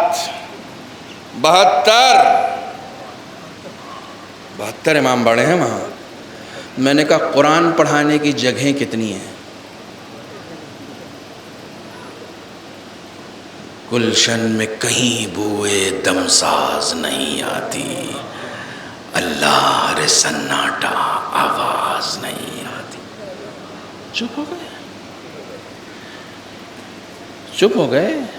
میں نے کہا کمال ہے، حسین کا ذکر کرنے کے لیے 72 جگہیں بنائی ہیں، اور جس کے ذکر کو باقی رکھنے کے لیے حسین نے جان دے دی، اس کو پڑھانے کے لیے کوئی بھی مرکز نہیں ہے۔ ایک مرکز ہے وہ بوسیدہ پڑا ہوا ہے، ہماری ترقی رکی اس لیے ہوئی ہے کہ ہم نے قرآن کو اپنی زندگی سے دور کر رکھا ہے۔ آپ آیت اللہ خامنئی کو سنیے، آیت اللہ سیستانی کو سنیے، آیت اللہ بہجت کو سنیے، یہ جتنے بزرگان اپنی تقریریں کرتے ہیں نا ان کو سنیے، اس میں آپ کو ہر دوسرے تیسرے دن آپ کو قرآن پڑھنے کی سفارش کریں گے کہ 24 گھنٹے میں ایک وقت نکالو۔ میرے بچوں، میرے نوجوانوں، میری بہنوں، قرآن سے محبت کرو، قرآن آپ کی شفاعت کرے گا، قرآن آپ کے ساتھ جائے گا۔ آیت اللہ بہجت سے کسی نے کہا کہ ہمارے بچے کو بار بار ایسا لگتا ہے کہ کسی نے سفلی عمل کر دیا، ایسا لگتا ہے کسی، ہمارے یہاں جادو ٹونا یہ سب تو ہوتا ہی رہتا ہے۔ تو انہوں نے کہا قرآن ساتھ میں رکھا کرو، ایک چھوٹا سا قرآن اپنے ساتھ رکھا کرو پڑھنے کے لیے۔ ہمارے یہاں اس کو بھی دھاگے میں اور کپڑے میں لپیٹ کے سی دیتے، کہیں کھول کے پڑھ نہ لے اس کو۔ پڑھنے کے لیے، ہمارے ہاں گلے میں لٹکانے کے لیے رکھا جاتا ہے، پڑھنے کے لیے۔ ارے تمہارا اتنا اچھا ایمان ہے، اب یہ خطیبانہ جملہ ہے لیکن اچھا لگے گا آپ کو، تمہارا اتنا اچھا ایمان ہے، جو قرآن گلے میں لٹکا ہوا ہے وہ اتنا فائدہ دے رہا ہے، وہ قرآن اگر تمہاری روح میں اتر گیا تو کتنا فائدہ دے گا؟ وہ قرآن اگر اس کا علم تمہاری روح میں اتر گیا تو کتنا فائدہ دے گا؟ جو بغیر پڑھے تمہاری حفاظت کر رہا ہے، پڑھ لو گے تو کتنی حفاظت کرے گا؟ صلوات بر محمد و آل محمد۔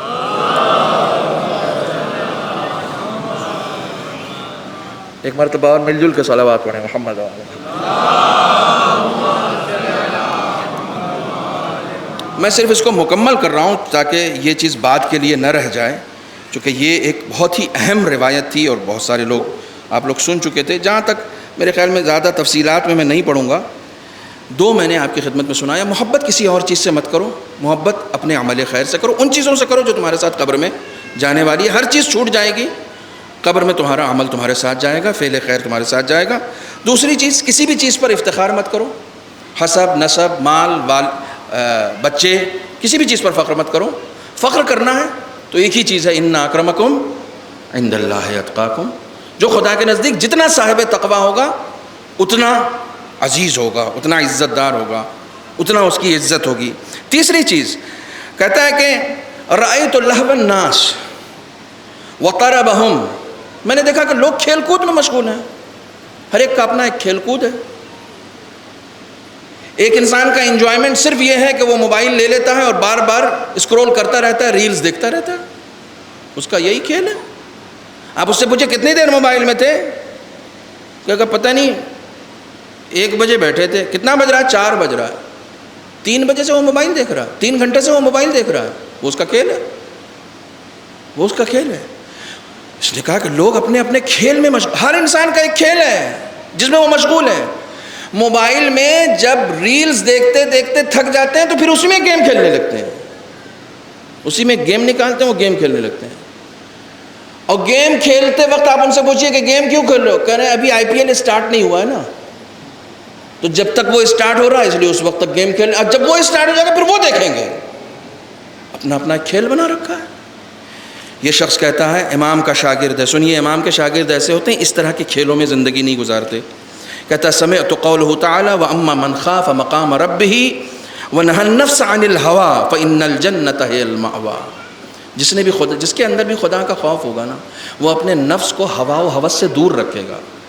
جو چیز آپ کا نفس کہے جا رہا ہے کیے جا رہا ہے، جو چیز کہہ رہا ہے نہیں اس وقت سونا ہے سو جاؤ، اس وقت موبائل دیکھنا ہے دیکھ لو، جو نفس کہے جا رہا ہے کیے جا رہا ہے۔ وَنَهَى النَّفْسَ عَنِ الْهَوَىٰ، اس نفس کو اتنا سرکش مت بنا دو کہ جب جو کہے اسی کو کرتے رہو، نہیں اس کی مخالفت بھی تو کرو۔ یہ کہہ رہا ہے سونا ہے، نہیں اٹھ جاؤ۔ آپ خدا سے زیادہ پیار کرتے ہیں یا اپنے نفس سے؟ جواب خدا سے۔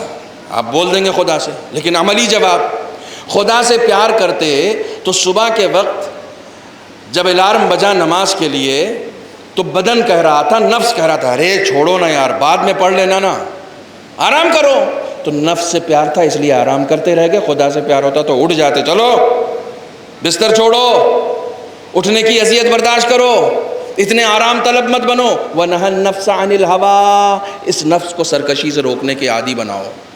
فَإِنَّ الْجَنَّةَ هِيَ الْمَأْوَىٰ، جنت تمہاری منتظر ہے. جب تک تم اپنے نفس کو ہوا و ہوس سے روکو گے نہیں، اس وقت تک نہیں ہوگا. آپ نفس کہہ رہا آرام کرو تو آپ آرام کرنے لگتے ہیں. فَاجْتَهَدَ فِي صَرْفِ الْهَوَىٰ عَنْ نَفْسِي حَتَّى اسْتَقَرَّتْ عَلَىٰ طَاعَةِ اللَّهِ. میں نے یہ کوشش کی کہ میں اپنے اس نفس پہ کنٹرول رکھوں اور اسے روکے رکھوں، تھامے رکھوں، اور ہر وہ چیز جو یہ نفس کہے جا رہا ہے اس کے اوپر عمل نہ کروں، بلکہ اسے طاعت الہی میں صرف کروں. اللہ اکبر. اس نے جملہ ختم کیا. امام کہتے ہیں احسنت واللہ، خدا کی قسم بہترین بات جو تم نے ہماری باتوں سے اخذ کی. چوتھی بات، رأیت کل، میں نے کہا صرف فہرست وار سنا دیتا ہوں آپ کو تاکہ یہ حدیث پہنچ جائے. رأیت کل من وجد شیئا تکرم عندہ یا یکرم عندہ، یکرم عندہ. میں نے دیکھا کہ لوگوں کے پاس جو چیزیں ہوتی ہیں جس کو وہ بہت قیمتی سمجھتے ہیں، ہر انسان کے پاس کوئی نہ کوئی چیز قیمتی ہے جس کو وہ اپنی نگاہ میں قیمتی سمجھتا ہے. اجتہد فی حفظہ، اس کی حفاظت کرتا ہے. سمعت قولہ سبحانہ، ہر انسان کے پاس جو چیز ہوتی ہے وہ جو قیمتی ہوتی ہے اس کے نزدیک، اس کی وہ کیا کرتا ہے؟ حفاظت کرتا ہے. جبکہ میں نے خدا کا یہ قول سنا ہے، من ذا الذی یقرض اللہ قرضا حسنا فیضاعفہ لہ ولہ اجر کریم. کون ہے جو خدا کی راہ میں قرضہ دے، اگر دو گے تو ہم ڈبل کر دیں گے. ہم مال کی حفاظت کرتے ہیں، خدا کہتا ہے میری راہ میں دو، ہم ڈبل کر دیں گے. تو حفاظت اس سے اچھی کیا ہوگی کہ اس کی راہ میں دے کر اس کو ڈبل کرا کے لیا جائے. خدا کہتا ہے میں دوگنا کر دوں گا. تو وہ کہتا ہے جب میں نے خدا کا یہ قول سنا فَأَحْبَبْتُ الْمُضَاعَفَةَ، میرے دل نے یہ چاہا کہ میں کیوں نہ اپنے مال کو ڈبل کر کے رکھوں. وَلَمْ أَرَى أَحْفَظَ مِمَّا يَكُونُ عِنْدَهُ، تو جو کچھ میرے پاس ہے میں اس کی حفاظت میں اپنا وقت صرف نہیں کرتا ہوں، بلکہ اس کو خدا کی راہ میں صرف کر دیتا ہوں تاکہ وہ مجھے اس وقت ملے جس وقت مجھے سب سے زیادہ اس کی ضرورت ہے. امام کہتے ہیں احسنت واللہ. پانچویں چیز، میں نے کہا فہرست وار صرف سنا دیتا ہوں آپ کو. تھک گئے ہیں تو صلوات پڑھیے.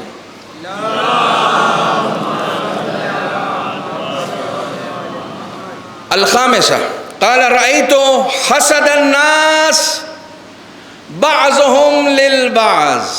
سب سے زیادہ ہمارے معاشرے میں جو بیماری پائی جا رہی ہے، میں نے دیکھا کہ لوگ بعض آپس میں ایک دوسرے سے حسد کرتے ہیں. یہ اتنا آگے کیسے بڑھ گیا، اتنی ترقی کیسے کر لی. کسی زمانے میں نے حاسد کی علامت بتائی تھی، لوگ بھول جاتے ہیں. حاسد کی علامت بتائی تھی، حاسد کی علامت کہ کیسے پتہ چلے گا میرے اندر حسد ہے. 3 چیزیں بتائی تھی. کسی کو یاد ہے؟ کھڑا ہو کے بتا سکتا ہے؟ نہیں بتائے گا، میں پھر سے بتاؤں گا. حاسد کی 3 علامتیں ہیں. جیسے ہی آپ کسی کے سامنے جا کے کہیں کہ ماشاءاللہ میرے بچے نے اس بار نیٹ نکال لیا، میرا بچہ پچھلے ہی سال نکال چکا ہے، حاسد ہے یہ آدمی. تعریف نہیں سن سکا. کسی کے بچے کی تعریف ہوئی تو فوراً اپنے بچے کی تعریف کرنے لگا. یہ آدمی حاسد ہے، بیمار ہے، بیمار ہے. کوئی کسی کی تعریف کرے تو اپریشیٹ کرو. اس تعریف کے مقابلے میں اپنی ایک قابل تعریف بات مت بتاؤ، کیونکہ اپنی تعریف کرنے والا مودی ہوتا ہے، پتہ نہیں. اپنی تعریف کرنے والا اچھا نہیں ہوتا، اپنی تعریف کرنے والا اچھا نہیں ہوتا. رزلٹ بتا رہا اچھا نہیں ہوتا ہے. صلوات پر محمد و آل محمد.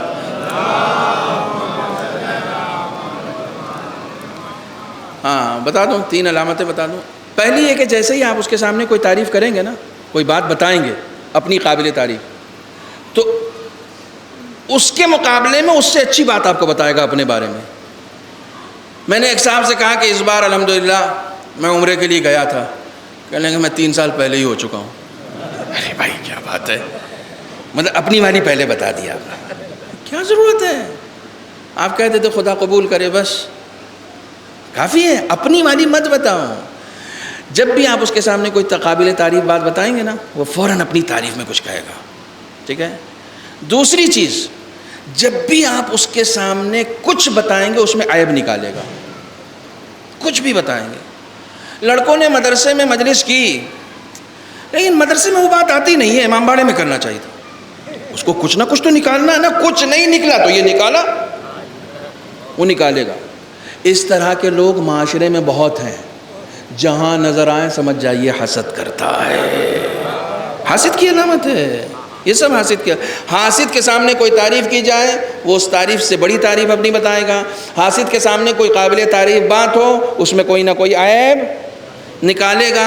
ہاں یہ تصویر تم نے بنائی تو ہے، لیکن یہ ذرا سا اس کی ٹانگ ٹیڑھی ہو گئی.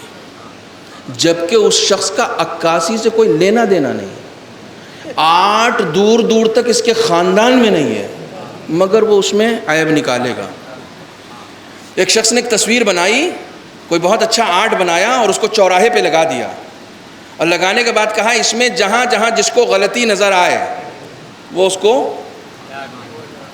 گول دائرہ بنا کے نشان لگا دے کہ یہاں غلطی ہے.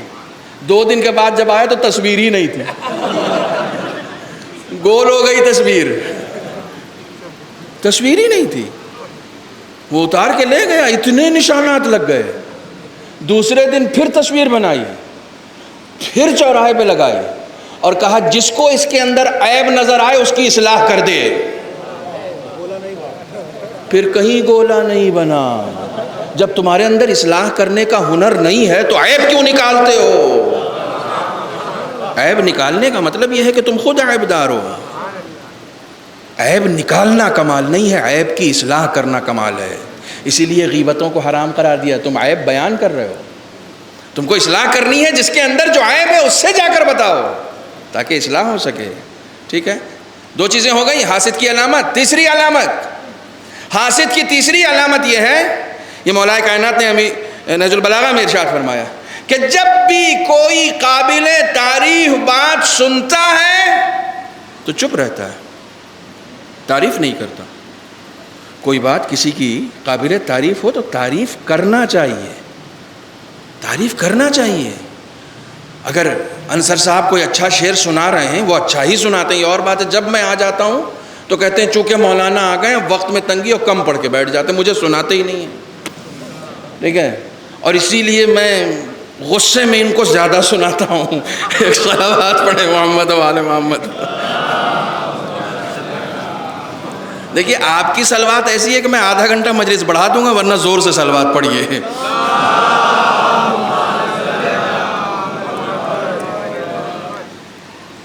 تیسری علامت کہ وہ تعریف نہیں کرتا. میں نے دیکھا کہ لوگ ایک دوسرے سے حسد کرتے ہیں، یہ بہت عام ہے.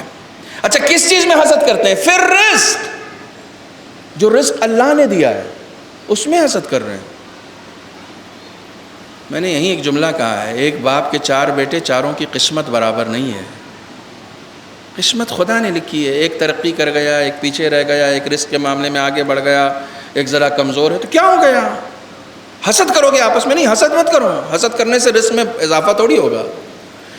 کہتا ہے کہ میں نے خدا کا قول سنا، سمعتو، بار بار میں جو آپ کو سنا رہا ہوں اس میں امام کا یہ شاگرد خدا کی بات کوٹ کر رہا ہے. وہ اسی وقت کوٹ کر رہا ہے نا جب اس کا واسطہ قرآن سے تھا. قرآن نہیں پڑھو گے تو یہ سب سیکھنے کو کہاں سے ملے گا؟ جس نے قرآن پڑھا اس کو یہ تہذیب آئی ہے، اس کو یہ زندگی کے اصول ملے ہیں، قرآن پڑھنے سے ملتے ہیں. کہتا ہے میں تو دیکھتا ہوں کہ لوگ ایک دوسرے سے حسد کرتے ہیں رزق کے معاملے میں، جبکہ خدا کہہ رہا نحنو قسمنا بینہم معیشتہم، یہ جو ان کی روزی ہے میں نے ان کے درمیان تقسیم کی ہے. تو حسد کاہے کا بھیا؟ جب خدا نے تقسیم کی ہے روزی تو حسد کاہے کا؟ خدا نے تقسیم کی ہے نا، وہ جانتا ہے کس کو کتنا دینا ہے. فی الحیات الدنیا، یہ بھی آیت کا حصہ ہے. دنیاوی زندگی میں کس کو کتنا رزق ملے گا خدا کہہ رہا میں دے رہا ہوں. کیوں حسد کر رہے ہو؟ یہ جو حسد کرنے والے ہیں یہ اس شخص پہ حسد نہیں کر رہے ہیں، خدا کی تقسیم پر حرف اٹھا رہے ہیں. ٹھیک ہے. تو کہتا ہے قرآن کی آیت پر تو فی الحیات الدنیا ورفعنا فوقہم ورفعنا بعضهم فوق بعض درجات، اور بعض کو بعض پر ہم نے فضیلت بھی عطا کی ہے. لیتخذ بعضهم بعضا سخریا، کیوں ایسا کیا ہے؟ جن کو ہم نے تونگر بنایا ہے، قرآن ہے، جن کو ہم نے تونگر بنایا ہے ان کو تونگر اس لیے بنایا ہے تاکہ جو تنگ دست ہیں ان کی وہ خدمت کر سکیں. خدمت نہیں کر رہا ہے تو وہ تونگری کا حق ادا نہیں کر رہا ہے، تونگری کا حق ادا نہیں کر رہا ہے. کچھ باتیں میں نے پڑھی ہوئی ہیں جس کو ریپیٹ کرنے کا دل کر رہا ہے، لیکن اس وقت بہت تیزی کے ساتھ گزر گیا، اس لیے میں چھوڑ رہا ہوں. آپ کو جو رزق ملا ہے وہ سب آپ کا نہیں ہے، اس میں دوسروں کا حصہ بھی ہوتا ہے، وہ تلاش کرنا آپ کا کام ہے کہ کس کا حصہ اس میں ہے. ٹھیک ہے. کہتا ہے کہ فما حسدت احدا، جب میں نے یہ دیکھا تو میں نے پھر کسی سے حسد نہیں کیا. ولا اسفت علی ما فاتنی، اور اگر میں نے کچھ کھویا بھی ہے، مثلا مجھے ایک بار مال ملا تھا وہ ضائع ہو گیا، تو میں نے اس پہ کبھی افسوس بھی نہیں کیا. اپنی کھوئی ہوئی چیزوں پر افسوس کا بھی اظہار نہیں کیا. کیوں؟ خدا نے دیا تھا، کھو گئی، میری غلطی سے تو نہیں کھوئی نا، چلی گئی. دکان میں آگ لگ گئی، کوئی بات نہیں، آگ لگ گئی تو کیا ہو گیا، لگ گئی، میں نے تھوڑی لگائی ہیں، خدا نے دیا تھا، چلی گئی. جناب ایوب کو سب کچھ دیا، سب کچھ لے لیا، کوئی افسوس کیا انہوں نے؟ کوئی افسوس نہیں، خدا نے دیا ہے، پھر دے دے گا. افسوس کر کے کیا کریں گے؟ نہ حسد کرو، حسد نہیں کرو گے تو افسوس نہیں کرنا پڑے گا. امام نے کہا احسنت واللہ. چھٹی چیز، قال رأیت عداوۃ بعضهم لبعض فی دار الدنیا والحزازات التي فی صدورهم وسمعت قول اللہ تعالی ان الشیطان لکم عدو فاتخذوه عدوا. میں نے دیکھا آپس میں لوگ دشمنی کرتے ہیں، آپس میں ایک محلے میں رہ رہے ہیں، اس کو دشمن بنایا ہوا ہے. اس پر رات میں نے تھوڑی سی بات کی تھی، تفصیلات عرض نہیں کروں گا. اس نے کہا قرآن کہتا ہے تمہارا سب سے بڑا دشمن شیطان ہے. دشمنی کرنی ہے شیطان سے کرو، دشمن شناسی پیدا کرو اندر. تمہارے رشتہ دار تمہارے دشمن نہیں ہیں بھائی. کسی نے تمہارے بارے میں برا کہہ دیا، دشمن تھوڑی ہے تمہارا، غلطی ہو گئی. لوگ خدا کی اطاعت نہیں کرتے، خدا ان کا دشمن ہو جائے گا. لوگ خدا کے نہیں ہیں تو کیا خدا دشمن ہو جائے گا؟ دشمن نہیں ہے. اگر کسی نے تمہارے حق میں برا بھی کیا تب بھی تم اس کو دشمن نہ مانو، بلکہ چھوڑ دو، خدا کے حال پہ چھوڑ دو، اس کو اسی کے حال پہ چھوڑ دو، خدا کے حوالے کر دو انتقام. ٹھیک ہے. قرآن کہتا تمہارا سب سے بڑا دشمن شیطان ہے. فاشتغلت بعداوت الشیطان عن عداوہ، تمام دشمنیاں چھوڑ کے میں نے مشغول کر دیا اپنے آپ کو کہ صرف شیطان کو دشمن سمجھنا ہے. تو آج کی مجلس سے کم یہ سبق لے کر جائیں کہ حسد کسی سے نہیں کرنا ہے، اور اپنا دشمن سب سے بڑا کس کو سمجھنا ہے؟ شیطان کو سمجھنا ہے. آپس کی تمام دشمنیاں مٹا کے سن لو. میں کیا بتاؤں، میں ہر مجلس کو آخری مجلس سمجھ کے پڑھتا ہوں. سن لو، جس نے تمہارے ساتھ برا کیا ہے، میں تمہیں ماسٹر کی دے رہا ہوں. جس نے تمہارے ساتھ برا کیا ہے، ہم بھی یہ کام کرتے ہیں، چلو میں کر چکا ہوں کئی بار، پھر آج کرتا ہوں. جس نے تمہارے ساتھ برا کیا ہے، اگر اس کے دل میں محبت اہل بیت ہے تو علی کو مخاطب کر کے کہو کہ مولا اس نے میرے حق میں برا کیا ہے لیکن آپ سے محبت کرتا ہے، میں اس کو معاف کرتا ہوں، آپ خدا سے میری معافی کی درخواست کر دیجئے. علی کی محبت کی بنیاد پر جس نے تمہارے ساتھ ظلم کیا ہے تم اس کو معاف کرو، کیونکہ اس کے دل میں علی کی محبت تو ہے نا بھائی. اس نے میرے ساتھ برا کیا، مولا کائنات کے ساتھ تھوڑی برا کیا، میں نے اس کو معاف کیا. میں صرف شیطان کو اپنا دشمن سمجھتا ہوں، اس کے علاوہ کسی کو نہیں سمجھتا ہوں، یا وہ لوگ جو شیطان کی پیروی کرتے ہیں. ساتویں چیز، رأیت قدح الناس واجتہادہم فی طلب الرزق. ہر آدمی رزق کے پیچھے بھاگا جا رہا ہے، پوری زندگی اپنی جھونک دی کتنا رزق کما لیں. جبکہ میں نے خدا کا یہ قول دیکھا، وما خلقت الجن والانس الا لیعبدون. یہاں تک کا ترجمہ آپ سمجھ گئے. ما ارید منہم من رزق وما ارید ان یطعمون. ہم نے ان سے کوئی رزق بھی نہیں مانگا، خدا نے ہم سے کوئی رزق مانگا ہے؟ کوئی رزق نہیں مانگا ہے. ان اللہ هو الرزاق ذو القوۃ المتین. اصلی رازق تو، بلکہ رزاق تو کون ہے؟ اللہ ہے. یہ آیت جو ہے نا ان اللہ هو الرزاق ذو القوۃ المتین، کوئی چاہتا ہے کہ اس کے رزق میں اضافہ ہو تو صبح کی نماز کے بعد 27 مرتبہ اس آیت کو پڑھے، ان اللہ هو الرزاق ذو القوۃ المتین. ٹھیک ہے، ایک عمل بھی بتا دیا آپ کو. ایک صلوات پڑھیں محمد و آل محمد پر. ٹھیک ہے، تو میں اس آیت کو پڑھ کے پھر سکون کے ساتھ بیٹھ گیا، اور میں نے جو رزق خدا نے میرے لیے فراہم کیا ہے اس کو حاصل کرنے کے لیے اپنی مختصر سی جد و جہد کی، اور جو کچھ میرے اوپر اس نے فرض کیا ہے میں نے اس عمل کو انجام دیا. ٹھیک ہے، آخری چیز، رأیت قوما یتکلمون علی صحت ابدانہم وقوما علی کثرت اموالہم وقوما علی خلق مثلہم، سمعت قوله تعالی ومن یتق اللہ یجعل له مخرجا وَيَرْزُقْهُ مِنْ حَيْثُ لَا يَحْتَسِبُ وَمَنْ يَتَوَكَّلْ عَلَى اللَّهِ فَهُوَ حَسْبُهُ إِنَّ اللَّهَ بَالِغُ أَمْرِهِ وَلِكُلِّ شَيْءٍ قَدْرًا قَدْ جَعَلَ اللَّهُ لِكُلِّ شَيْءٍ قَدْرًا فَاتَّكَلْتُ عَلَى اللَّهِ. ٹھیک ہے، میں نے دیکھا کہ لوگ اپنے صحت کی بات کرتے ہیں، اپنے مال کی بات کرتے ہیں، کثرت مال کی بات کرتے ہیں، اپنے ہی جیسے لوگوں کی بات کرتے ہیں. ٹھیک ہے، لیکن جبکہ میں نے خدا کے قول میں یہ سنا ہے کہ جس نے بھی تقوی اختیار کیا اس کے لیے ہم نے ہمیشہ ایک ایگزٹ ڈور اس کی زندگی میں رکھا. وَمَن يَتَّقِ اللَّهَ يَجْعَل لَّهُ مَخْرَجًا وَيَرْزُقْهُ مِنْ حَيْثُ لَا يَحْتَسِبُ، اور اسے وہاں سے ہم نے رزق دیا ہے کہ جہاں سے وہ گمان بھی نہیں کر سکتا. ان اللہ بالغ امرہ، یہ وہ آیت ہے جو جناب موسیٰ نے پڑھی تھی. کس وقت؟ جب فرعون کا لشکر گھیر چکا تھا، آگے دریا، پیچھے فوج. لوگوں نے کہا اب کیا ہوگا، اب تو ہم پھنس گئے.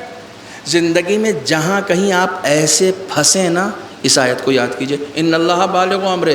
تم پھنس گئے ہو، خدا نہیں پھنسا.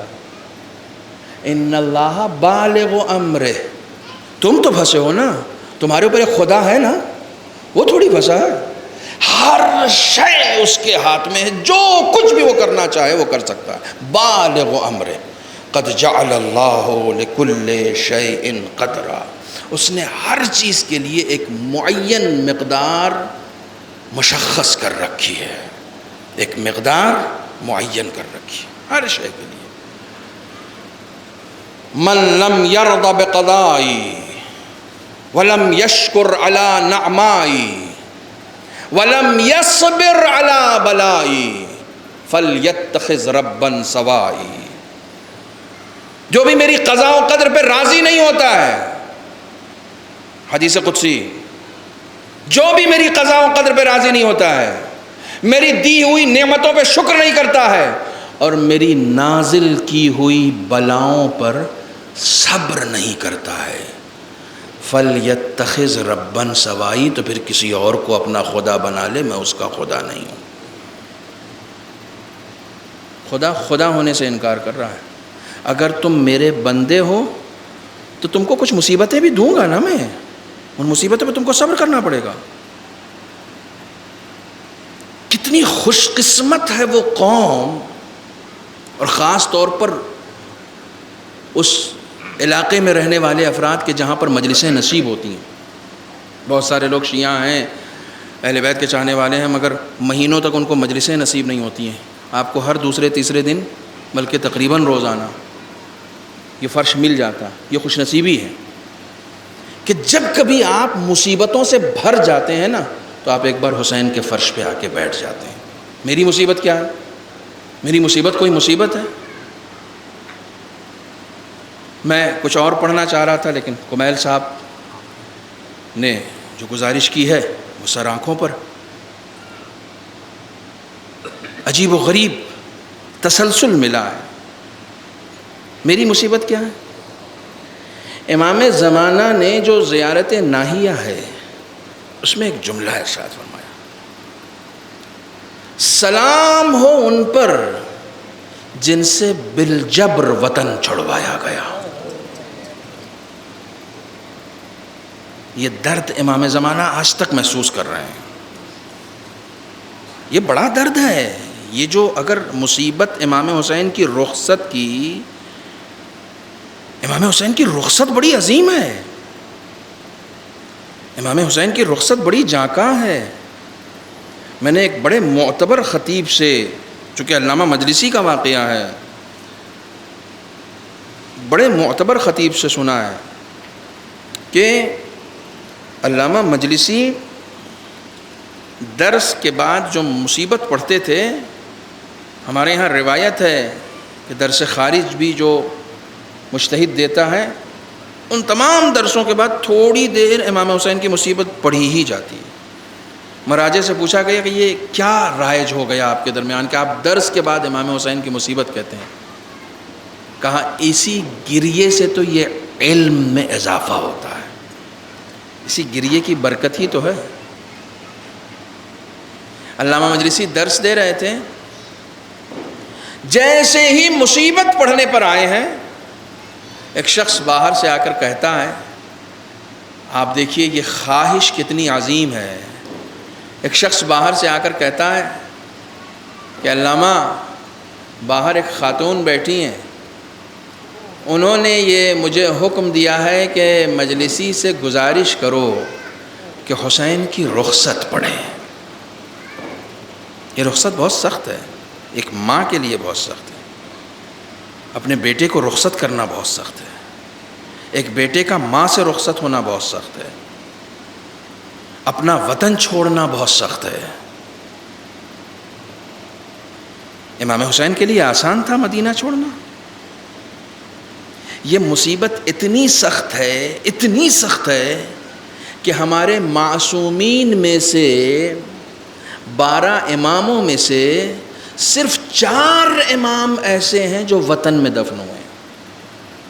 صرف 4 امام ایسے ہیں جو وطن میں دفن ہوئے ہیں، سب کے سب پردیس میں دفن ہوئے ہیں، سب کے سب غریب الوطنی میں دفن ہوئے ہیں. اس قدر غریب الوطنی ان میں رہی ہے کہ ان میں سے جو ایران گئے ان کو تو غریب الغربا کا خطاب دے دیا گیا. ایسی غریب الوطنی کہ اس پورے ملک میں کوئی اور دوسرا امام نہیں ہے. ایسا غریب الوطن. غریب الوطنی بہت سخت ہوتی ہے.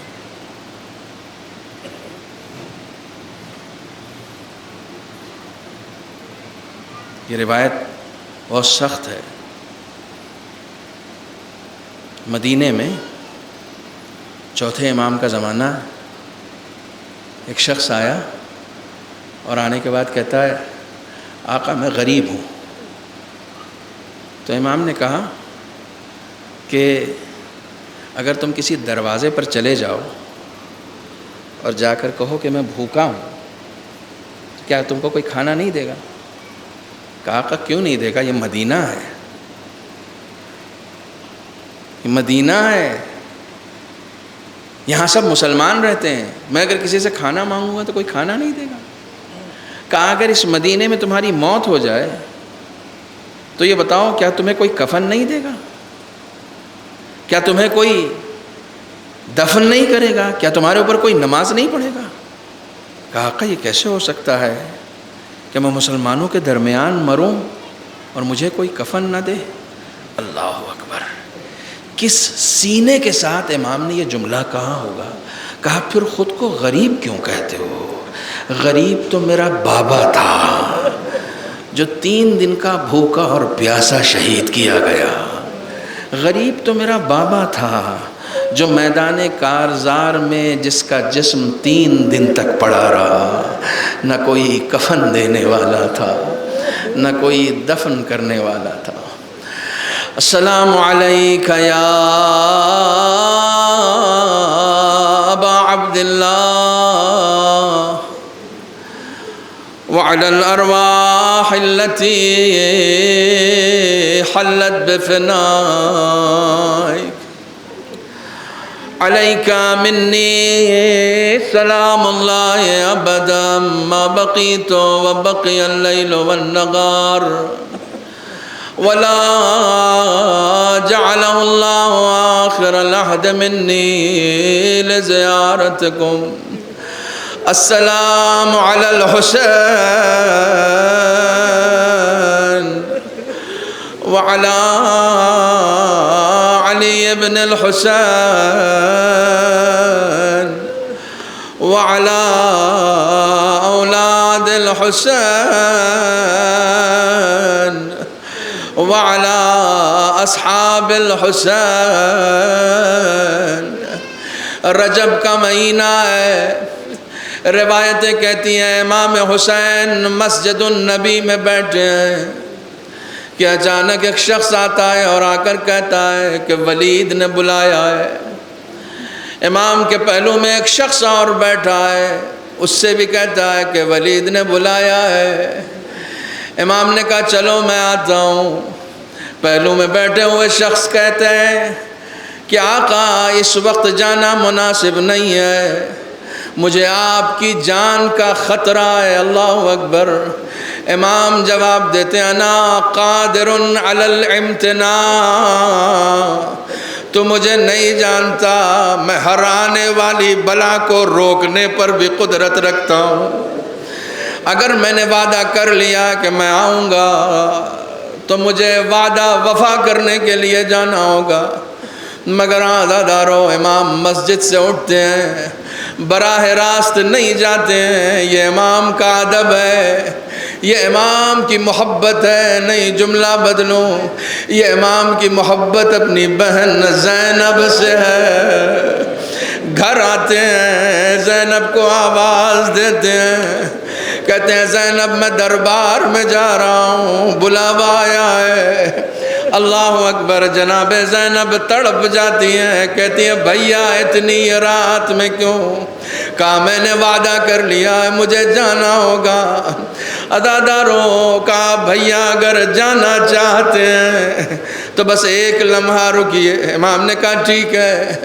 جناب زینب جاتی ہیں, کہتی ہیں عباس ذرا بنی ہاشم کے نوجوانوں کو اکٹھا کرو. جناب عباس کو زینب کا حکم ہے. بنی ہاشم کے 18 جوان, بعض روایتیں کہتی ہیں 30 جوانوں کو جناب عباس اکٹھا کرتے ہیں. ان 30 جوانوں کو حکم دیا گیا حلقہ بنا کر کھڑے ہو جائیں. یہ 30 جوان کھڑے ہو گئے. زینب نے اپنے بھائی کا ہاتھ پکڑا, اس حلقے کے درمیان لے جا کر کھڑا کر دیا اور عباس سے کہتی ہے اپنا بھائی تجھے سونپ رہی, اور یہ بھائی تجھ سے واپس لوں گی. اجرکم علی اللہ. مجھے نہیں معلوم آپ کے ذہن پہنچے یا نہیں پہنچے, زینب مدینے میں تو اس بھائی کو اس شان سے رخصت کر رہی ہو, مگر اس وقت کیا ہوگا کہ جس وقت حسین کربلا کے میدان میں تنہا کھڑے ہوں گے, نہ عباس نہ علی اکبر نہ قاسم. الغرض حسین جاتے ہیں. روایت کہتی ہے کہ امام حسین ولید کے دربار کے باہر کھڑے ہو جاتے ہیں. جناب عباس سے کہتے ہیں عباس اندر آنے کی ضرورت نہیں ہے, ہاں اگر میری آواز بلند ہو جائے تو پھر کسی اجازت کی ضرورت نہیں ہے. امام اندر جاتے ہیں. جو گفتگو ہوتی ہے اس گفتگو کو پیش نہیں کرنا ہے, لیکن ایک دفعہ مروان یہ کہتا ہے کہ ولید اگر حسین اس وقت بیعت نہ کریں گے تو پھر تیرے ہاتھ نہ آئیں گے, یا بیعت لے لے یا سر قلم کر دے. جیسے یہ جسارت کرنی تھی, ایک مرتبہ امام نے کہا یا ابن الزرقاء اتحددنی بالقتل, کیا تو علی کے بیٹے کو قتل سے ڈراتا ہے؟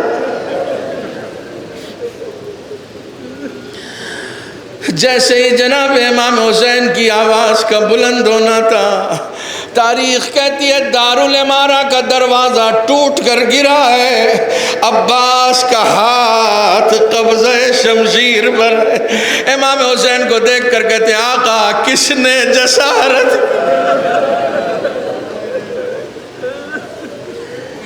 ایک مرتبہ امام حسین جناب علی جناب عباس کا ہاتھ تھامتے ہیں، دربار سے واپس آتے ہیں.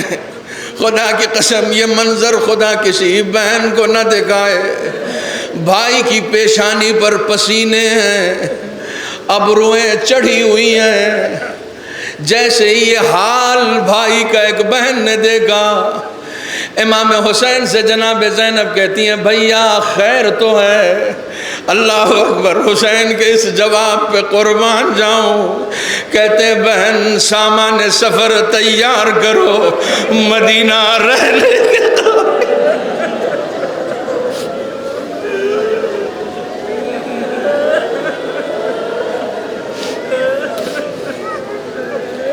اللہ اکبر. شاید اسی مقام کے لیے امام زمانہ نے کہا سلام غریبوں پر جن سے بالجبر وطن چھڑوایا گیا. اللہ میں ایک روایت ہے جو ہمیشہ پڑھتا ہوں. مجھے نہیں معلوم میں امام کی رخصت کہاں سے پڑھوں، مگر ہاں ایک لمحہ ایسا ہے کہ جس کے لیے تاریخ یہ کہتی ہے کہ رسول کی قبر پہ گئے، وہاں سے اٹھے امام حسن کی قبر پہ گئے. علامہ طالب جوہری علی اللہ مقامہ، خدا ان کی قبر پر رحمتوں کا نزول کرے. کہتے تھے جب نبی کی قبر پہ گئے تو بڑی شان سے چل کے گئے، وہاں سے اٹھے جب امام حسن کی قبر پہ آئے تو ایسے چل رہے تھے جیسے کوئی شہزادہ چل رہا. لیکن جب حسن کی قبر سے اٹھے ہیں اور ماں کی قبر تک گئے ہیں تو ایسے دوڑ کر گئے جیسے کوئی بچہ ماں کی گود میں جاتا. خود کو جا کر ماں کی قبر پر گرا دیا اور کہتے ہیں السلام علیک یا اماں.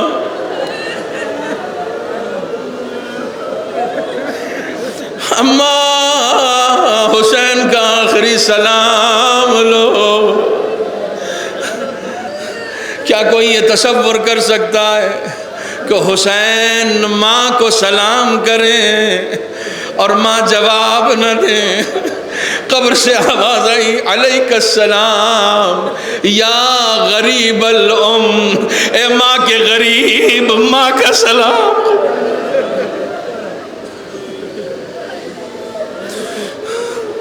خدا ماؤں کی گودیوں کو آباد رکھے. حسین رخصت ہو رہے ہیں. میں ایک روایت ہمیشہ پڑھتا ہوں، تاریخ بتاتی ہے کہ 28 رجب تھی، یہ قافلہ روانہ ہو رہا تھا. رات کے کسی پہر میں رسول کے ایک صحابی ہیں جن کا نام عروہ غفاری ہے. روایت کہتی ہے نابینا بھی ہیں، گراں گوش بھی ہیں، اونچا سنتے ہیں. اتنا اونچا سنتے تھے کہ بادل کی گھن گرج بھی نہیں سنائی دیتی تھی. رات کے کسی پہر میں اچانک اٹھتے ہیں، اپنی زوجہ سے پوچھتے ہیں کہ یہ مدینے میں کیا ہو رہا ہے. زوجہ نے کہا آخر ایسا کیا آپ کو معلوم ہو گیا کہ آپ کہتے ہیں مدینے میں کیا ہو رہا ہے؟ کہا میں بہت دیر سے کسی بیوی کے رونے کی آواز. زوجہ کہتی ہے آپ کو تو بادلوں کی گھن گرج نہیں سنائی دیتی، یہ بیویوں کے رونے کی آواز کہاں سے آ گئی؟ کہا یہ بتاؤ میرا دل بیٹھا جا رہا ہے، کوئی رو رہا ہے یا مجھے ایسا محسوس ہو رہا ہے؟ کہا نہیں بیویاں رو رہی ہیں. کہا کون سی بیویاں رو رہی ہیں؟ کہا حسین مدینہ چھوڑ رہے.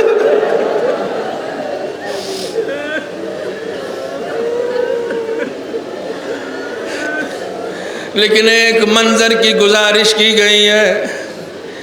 یہ سارا قافلہ سوار ہو گیا،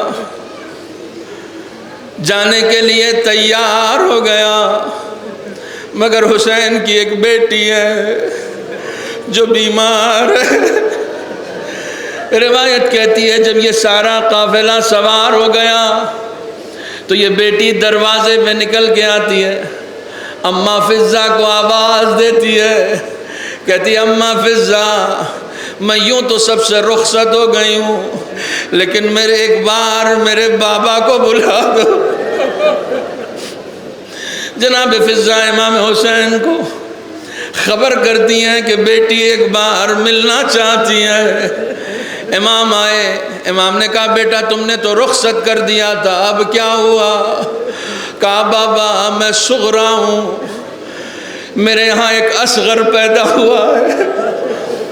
کہا بابا اگر آپ اجازت دیں تو اپنے اس ننھے کو ایک بار گود میں لے کے پیار کر لو۔ خدا کسی بہن کو یہ دن نہ دکھائے۔ امام علی اصغر کو لے کر آئے، جناب صغرا کی آغوش میں دیا۔ تاریخ کی ضمانت کے ساتھ عرض کرتا ہوں، جناب علی اصغر صغرا سے ایسے لپٹ گئے کہ جیسے کوئی جوان بھائی اپنی بہن سے لپٹا ہوا، اپنے ننھے ہاتھوں سے صغرا کے بازوؤں کو پکڑ لیا۔ صغرا اس قدر روئی کہ علی اصغر نے بازو نہ چھوڑا۔ جناب زینب آئی، جناب ام کلثوم آئی، جناب رباب آئی، ہر ایک علی اصغر کو صغرا سے چھڑانا چاہتا ہے، مگر علی اصغر صغرا کو نہیں چھوڑنا چاہتے۔ تاریخ کہتی ہے جب کسی سے علی اصغر نہ آئے تو امام حسین جھکتے ہیں، نہ جانے علی اصغر کے کان میں کیا کہا۔ یہ ننھا مجاہد ہمک کے بابا کی آغوش میں آ گیا۔ عجب نہیں حسین نے یہ خبر دے دیو، اے علی اصغر تمہارا نام بھی محضر شہادت میں۔ انا للہ و انا الیہ راجعون۔ وَسَيَعْلَمُ الَّذِينَ ظَلَمُوا أَيَّ مُنْقَلِبٍ يَنْقَلِبُونَ۔ بسم اللہ الرحمن الرحیم۔ اللہم کل ولیک الحجت ابن الحسن صلواتک علیہ وعلا آبائہ فی هذه الساعة وفی کل ساعة ولیا وحافظا وقائدا وناصرا ودلیلا وعینا حتى تسكن أرضك طوعا وتمتعه فيها طويلا۔ خدایا بحق محمد و آل محمد ہماری اس مختصر سی عبادت کو قبول فرما۔ معبود بحق محمد و آل محمد ہمارے تمام گناہان کبیرہ و صغیرہ کو معاف فرما۔ ہماری لوح تقدیر میں عمر کا جتنا حصہ بچا ہے اس میں عمل صالح کی توفیق عنایت فرما، دین کو سمجھنے اور اس پر عمل پیرا ہونے کی توفیق عنایت فرما۔ معبود ہماری اس مختصر سی عبادت کو قبول فرما۔ معبود جن مرحومین کے لیے یہ مجلس منعقد کی گئی ہے اور ان کے ساتھ ساتھ جتنے افراد اس مجلس میں شریک ہوئے ہیں، ان کے تمام بزرگان، جلال پور کے تمام مومنین جو اس دنیا سے رخصت ہو گئے ہیں، تمام مومنات جو اس دنیا سے رخصت ہو گئی ہیں، پالنے والے سب کے درجات کو بلند فرما، جوار معصومین میں جگہ عنایت فرما۔ معبود بحق محمد و آل محمد ہم سب کو موت کے لیے آمادہ رہنے کی توفیق عنایت فرما۔ معبود بحق محمد و آل محمد ہم سب کو ذخیرہ آخرت اکٹھا کرنے کی توفیق عنایت فرما۔ معبود بحق محمد و آل محمد جو پریشان حال ہیں اس مجلس میں شریک ہوئے ہیں، جس حاجت کے ساتھ بھی اس مجلس میں آئے ہیں، امام حسین کے صدقے میں ان کی تمام حاجات کو پورا فرما۔